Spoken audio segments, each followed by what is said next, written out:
in the series on how to extract a subject from the background and replace it with a new background. So our first thing we're going to do is on our Photoshop, we're going to check that our layer, check out our image, go to mode and check we're still 16 bits to maintain our quality. That we have a background layer which is currently locked. What we want to do now is we want to create a new layer. So if we click and drag to the plus, double click on the background,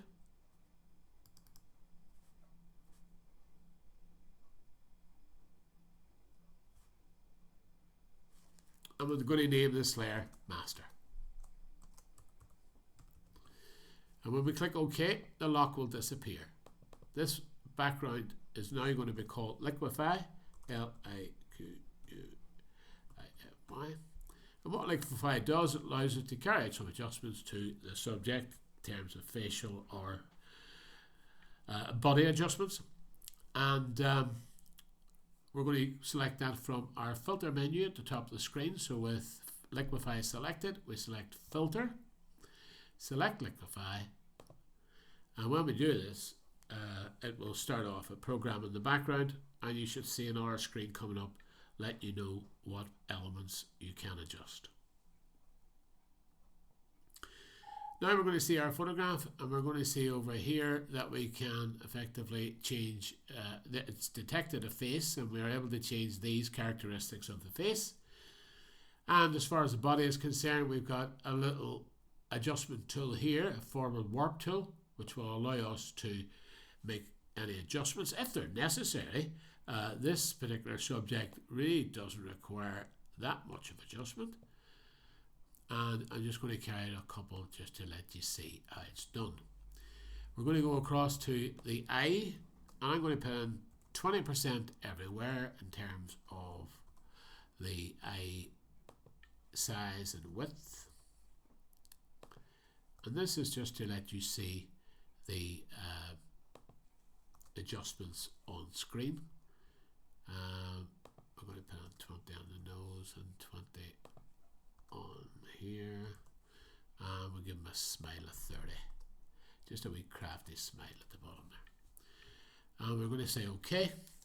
And as a result of that, we now see that if we switch off the Liquify background, we can see those changes that we have just carried out.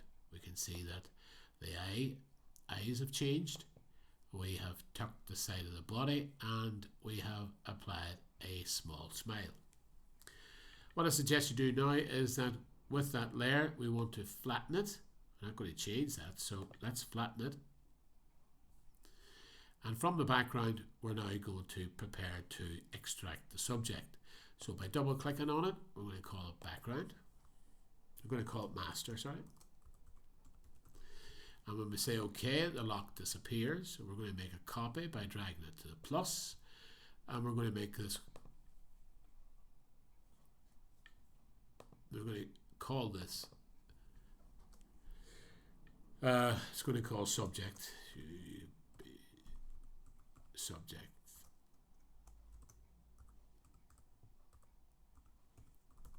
extraction. Okay. So we're going to extract the subject from this background.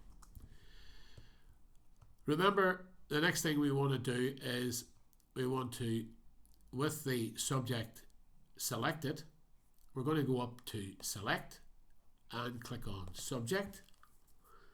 The computer is now going to race through the program and effectively select the background. And you can see the marching ants that appear all over. If we go back to select with this layer still selected and go to modify, we can go to feather, and we can see how many feathers. What it means is we've stepped in 3 pixels from the edge to avoid any haloing. Okay, that's what that does. You can experiment with the value. I have left it at 3 pixels. As this particular point, the system has selected our subject for deletion, and we have effectively got to select the background for deletion. So if we go to select and verse our choice, which now moves it to the background. So when we press the delete key, the background disappears and our subject is retained. What we now want to do is put in our new background. So with our master selected, we want to go up to Layer, click on Layer, go to New, and select and click Layer. And it's going to be New Background.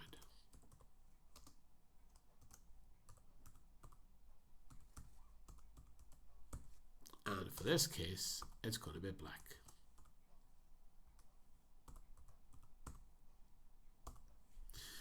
I'm going to click OK, and this is going to sandwich this layer between these two. Now what I want to do is I want to switch off the layers on either side so I can see the checkered area, and what I also want to do before I do that is I want to switch off by going back to select and deselecting the subject. So the marching ants will disappear and we can't see any marching ants appear anywhere. So with this checkered selected and with our swatches black and white in position here, and if they're not in position you can toggle it by pressing this key here. We're going to select the black and click on it, and we bring up the color picker, and the color picker is at the darkest area, which is all zeros on the left hand side, which is the numeric value for the color black, and we click OK. We go to our paint box and our vertical toolbar and click it, and now when we bring it into the picture we can see a paint pot, and by clicking it we will fill this area with black paint. I always move back to the magnifying glass just to switch off the paint so that you don't mistakenly apply it anywhere else, and whenever you turn on your background you will see that you now have your subject in a new background. This is the end of part 2. In part 3 we will tidy up this background, we will apply some selective sharpening, and we will crop the image. Thank you for your attention.